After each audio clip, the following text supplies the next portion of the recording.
people of Florida. This is Rick Martin, bringing you the latest and greatest of news. This morning, a Florida man was arrested for assaulting multiple police officers and citizens with a brilliant device. The Florida man, known as Rick, was able to engineer a banana Gatling gun he called the Yellow Pew Pew. Painted yellow and very effective, the Yellow Pew Pew was loaded onto his truck with the help of some friends. Of course, that thing was massive. 95 pounds, I believe, made him cover 104 citizens and 44 cops in banana bits.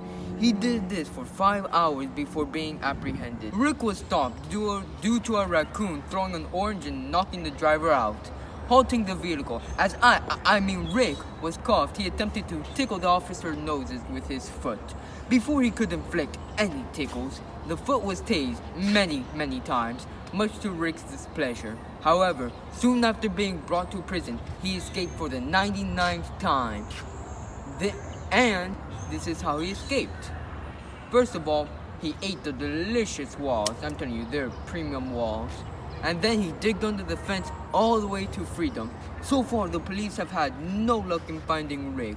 And the talent show that happened at Zarky Theater yesterday was a major success, raising over $200 million for cancer research and bringing awareness to the theater itself. The show was made by volunteers, a lot of them coming from Bundy High School. The Zarky Theater is also holding another talent show in a few weeks, so watch out for that. Speaking of Zarky Theater, there's a lot of excitement about the new Ruby Water Park opening near this weekend. The owners claim the water park has what it calls the Speed Demon, exactly like that. The fastest and tallest water ride in the world, reaching 18 stories high and 70 miles per hour. It makes it the perfect ride for thrill seekers. Along with that, it's boasting about being the second largest water park in the world. It being 69 acres taking the first place. Overall, it is a big, thrilling thing for Florida, and we here at Florida News encourage you to have watery fun at Ruby Water Park. Now, I will pass it out to the weather woman for the forecast and... Thank you, Rick. A dozen locals have been found dead after a power line fell down from heavy winds during a flash flood. Deputies say that the victims were in the water at the time of when the power line fell down, shocking them to death. Meanwhile, there has been a recent rise in the amount of flash floodings, and the numbers are still rising. Scientists are trying to figure out a cause behind the recent rise in flash floodings. Many speculate that global warming has played a large role in the recent rise. Beware that these flash floodings may occur at random at any time. Please be on alert. Meteorologists have been studying the movement of a tropical storm moving slowly from the central Atlantic, making its way towards the southeastern area of the United States, with wind speeds of over 70 miles per hour at the borderline between a tropical storm and a Category 1 hurricane. The storm is growing at a steady rate of about 2 miles per hour every day, and by the end of this week, it is estimated for wind speeds to reach around 82 miles per hour, reaching into a Category 1 hurricane. By the end of next week, wind speeds are approximated to increase to about 95 miles per hour, reaching its way into a category. The hurricane will be fixated to move north of Florida along the coastline towards Georgia and south. Take you into our weekly forecast with temperatures ranging from 78 degrees to 82 degrees all week long. Moving further into the week, we can see that wind speeds will increase by 10 miles per hour. It will be a chilly week with nightly temperatures reaching down to the low 60s. Due to an approaching cold front. The cooler temperatures will stick around for quite some time as an additional Arctic surge will be arriving next week. Temperatures around the 60s to the Panhandle and the 70s to the Peninsula. I'll bring it over to Sean. Yo, Sean, we live. Huh? We live. Oh my God, bro. Oh my God. Good evening, good morning, good afternoon. It really doesn't matter. This is Sean, and today I'm going to give you today's entertainment stories. So first off, a new Florida rapper by the name of Lil Quan released his new album. Okay? It's called Living Life. Here's a snippet. TJ on the beat.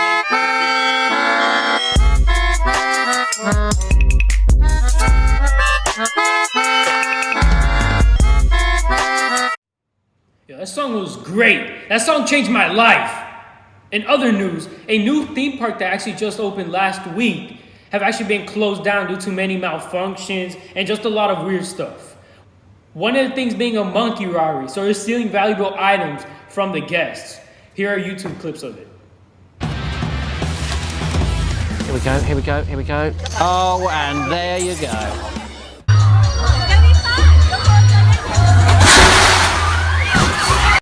I'm telling you, if I was in one of those theme parks, I would have sued and get my pile of cash. But anyways, a new video game console just released. It's called ZQ, okay? And it's been reviewed as a knockoff PlayStation. That's crazy. But unlike many other, gaming consoles where you would get at a store, you would get this one at a sketchy man's home. I think there's a picture right there. Can you show it? Yeah, that one right there. That's pretty weird.